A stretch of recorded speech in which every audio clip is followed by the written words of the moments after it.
Ericka Verly no anarako, Directeur Unité Partenariat ato amin'ny MVola.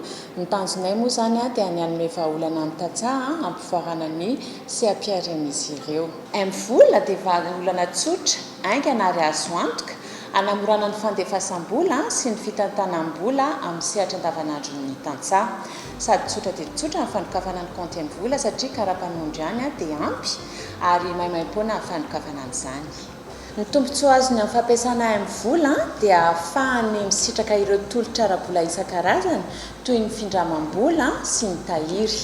Miparitaka manerana ny nosy ireo mpanjara MVola izay mihoatra ny 3 alina cash point ihany koa ny ahafantarantsika azy ireo.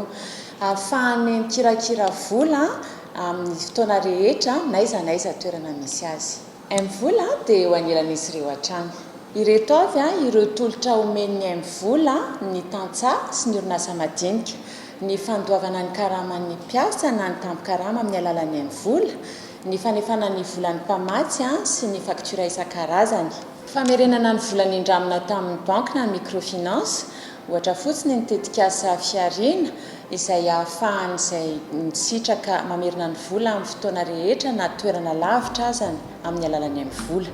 Ny fandoavan-ketra sy ny latsakempoka isan-karazany toy ny knaps, ny fandraisana vidim-bokotra amin'ny alalan'ny MVola, ary raha toa moa ka manana compte amin'ny banky ny mpisitraka dia afaka ampifandraisana mivantana amin'ny compte MVola ihany koa izany.